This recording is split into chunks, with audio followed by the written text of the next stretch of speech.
Game changer movie వస్తుంది కదా, అది ఎలా ఉంటుంది, ఉంటే బాగుంటుంది అని అనుకున్నారు. గేమ్ చేంజర్ రికార్డులన్నిటిని అలా చేంజ్ చేసుకుంటూ అలా వెళ్ళిపోయి ఇలా తిరిగి వస్తుంది. నెక్స్ట్ ఠాగూర్ మహారాజ్, దబిడి దిబిడే, బాలయ్య గారి యాక్షనే కానీ, బాలయ్య గారి ఎనర్జీయే కానీ, బాలయ్య గారి స్టెప్పులే కానీ, ఇక ఒక దబిడి దిబిడే వేసుకోవడం మాటలేమే ఉండవు.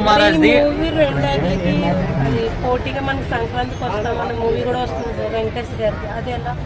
ఇక ఆయన అయితే ఇక అచ్చంగా వెంకటేష్ గారు అయితే ప్రతి ఇంటికి సంక్రాంతి పండుగని నిండుగా తీసుకొని వస్తారు. సంక్రాంతికి వస్తున్నారు, వస్తూ కూడా వాళ్ళు సంక్రాంతిని ప్రతి ఇంటికి, ఇంట్లో ఉన్న ప్రతి ఒక్కరికి కూడా సంక్రాంతి పండుగ అంటే ఇలా ఉంటుందా, ఇలా చేసుకుంటారా అనే విధంగా కూడా తీసుకొస్తారనమాట.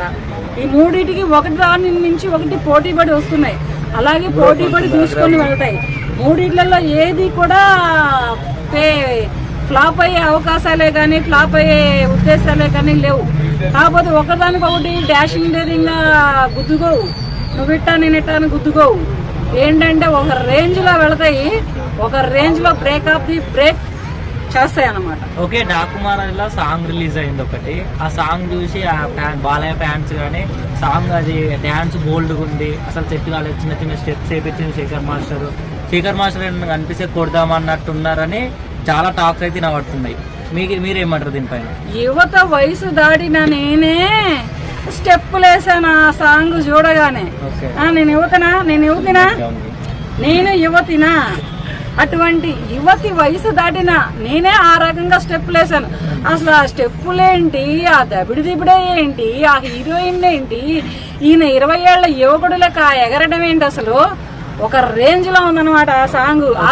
ఆ సాంగ్ చూస్తే ఐటమ్ సాంగ్ లాగా దెబ్బ సాంగ్ లా ఉంది. మరి ఫ్యామిలీ ఓరియంటెడ్ చూడొచ్చు, ఆ ఫ్యామిలీ వెళ్తే ఫ్యామిలీ ఓరియంటెడ్ గా చూడొచ్చు. ఇప్పుడు ఫ్యామిలీలో ఎవరికి లేవు అటువంటి ఫీలింగ్సే గానీ, అటువంటి ఎంటర్టైన్మెంట్సే గానీ, అటువంటి ఒపీనియన్సే గానీ ప్రతి ఒక్కళ్ళలో ఉంటాయి. కాకపోతే ఎవరు బయటపడరు. కాకపోతే ఏంటంటే ఎవరికి వాళ్లే లోపల అలా పెట్టుకొని ఉంటారన్నమాట. ఇప్పుడు ఆ ఫీలింగ్స్ ని మన ఎవరు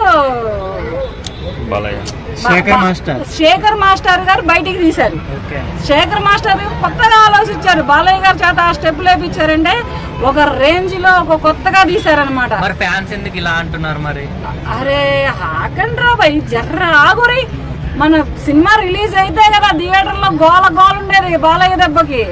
బాలయ్య మామూలు గోల కాదయ్యా అని ప్రతి ఒక్కళ్ళు కూడా ఒక రేంజ్ లో అంటారనమాట. ఎందుకంటే నాకు ఆ సినిమా చూడగానే, ఆ సాంగ్ చూడగానే ఆ సినిమాలో నా కళ్ళే జిగేలు అన్నాయి అనమాట.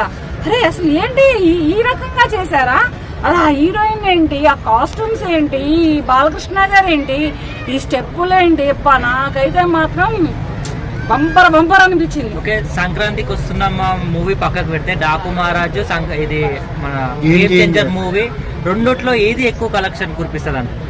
కలెక్షన్లు పోటీలుగా అయితే ఒకదానికొకటి నేనైతే చెప్పలేను, కానీ ఈ మూవీల పరంగా అయితే బ్రేక్ ఆఫ్ ది బ్రేక్ 3 కొడతాయి. ఇక దీన్ని బట్టి ప్రొడ్యూసర్లే కానీ, డైరెక్టర్లే కానీ కలెక్షన్లని లెక్కేసుకోవచ్చు. అలాగా ఎస్టిమేషన్ వాళ్ళు వేసుకోవచ్చు అనమాట.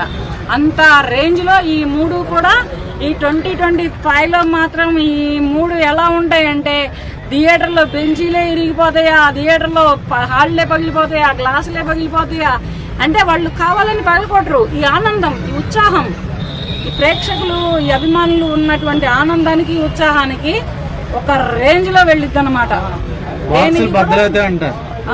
బాక్స్ బద్దలు కాదు, అది చూర అయిపోయింది అంతే. ఇక బద్దలైతే అన్నమాట చాలా చిన్న మాట. ఇక చూర ఉంటే ఎవరైనా వచ్చి వెతుక్కోవాలన్నమాట, మా ముక్క ఎక్కడుందా అని వెతుక్కోవాలా. అంత మా బాక్స్ లో బద్దలైనటువంటి చూరలో మా ముక్క ఎక్కడ ఉందా అని వెతుక్కునేంత రేంజ్ లో 3 కూడా ఒకదానికొకటి పోటీ పడొస్తున్నాయి. మరి పుష్ప 2 కలెక్షన్ ని క్రాస్ చేస్తుంది అంటారా? మరి బెనిఫిట్ షోస్, ప్రీమియర్ షోస్ లేవు కదా, దానికి దీనికి నువ్వు పోటీ పెట్టొద్దు బ్రో. పుష్ప 2 వచ్చింది, అది బ్రేక్ ఆఫ్ ది బ్రేక్ అయ్యింది, దాని కలెక్షన్ అది తీసేసుకుంది, వెళ్ళిపోయింది. దాని గురించి నువ్వెందుకు మాట్లాడతావు? ఇప్పుడు వస్తున్న 3 గురించి మాట్లాడు, వీటి గురించి అడుగు. జరిగిపోయిన పెళ్లి గురించి మేళాలు అనవసరం. అప్పుడు అదేదో అయిపోయింది. ఇప్పుడు ఇంకా అల్లు అర్జున్ గారు ఇంకా ఆ ప్రెస్టేషన్ లోనే ఉన్నారు, ఇంకా ఆ క్యారెక్టర్ లోనే అలా ఉండిపోయారు. ఇంకా బయటికి రాలేదు ఆయన, 3 ఏళ్ల బట్టి బయటికి రాలేదు. ఇప్పుడు 3 ఏళ్ల బట్టి షూటింగ్ షెడ్యూల్లో ఉన్నారు కనుక సినిమా రిలీజ్ ఆఫ్టర్ కూడా అదే మూమెంట్ లో ఉన్నారు కనుకనే అది ఆ మూవీ అనేది అలా బ్రేక్ కొట్టింది. ఇవి కూడా అలాగే కొడతాయి అన్నమాట. కాకపోతే దీనిలో ఎవరు మన రామ్ చరణ్ గారి స్టైలు 3 వేషాలు వేసాడు ఆయన. అసలు నేనైతే వీళ్ళు ఎవరు పవన్ కళ్యాణ్ గారు ఏమైనా వచ్చారా, లేకపోతే చిరంజీవి గారు ఏమైనా వచ్చారా? ఈ హడావుడి హంగామా అసలు ఏంటి, ఈ రకంగా చేశారండి? ఈయన అసలు నిజంగా మన రామ్ చరణ్ గారేనా అన్నంత రేంజ్ లో ఒక టైప్ లో పెట్టారనమాట. ఆ రకంగా శంకర్ గారు సినిమాని అలా చిత్రీకరించి అలా తీర్చిదిద్ది ప్రేక్షకులకి వదలబోతున్నారు కనుక ఈ సంక్రాంతికి శంకర్ గారే గాని, మన అనిల్ రావుపూడి గారే గాని, తర్వాత ఈ గేమ్ చేంజర్ డైరెక్టర్ ఎవరండి బాబీ గారే గాని ఒక రేంజ్ లో ఇస్తున్నారనమాట.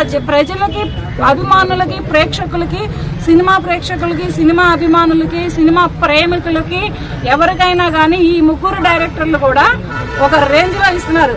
సారీ, గేమ్ చేంజర్ డైరెక్టర్ ఎవరు అని అడిగినందుకు బాబీ గారు నిజంగా శంకర్ గారు పేరు చెప్పాను. ఎవరు డాకు మహారాజు గారు ఎవరు డైరెక్టర్ ఎవరు? బాబీ గారు.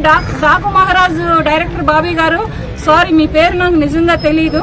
గేమ్ చేంజర్ శంకర్ గారు అండ్ సంక్రాంతికి వస్తున్నాం సినిమా అనిల్ రావుపూడి గారు డైరెక్టర్లు అని నాకు తెలుసు. సారీ అండి, మీరేమనుకోవద్దు.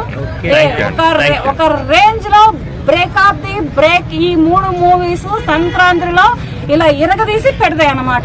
చెట్టుగడలు ఇరగదీసినట్టుగా ఇరగదీస్తాయి అన్నమాట. మేడం బ్రేక్ అంటే ఏంటిది? బ్రేక్ అంటే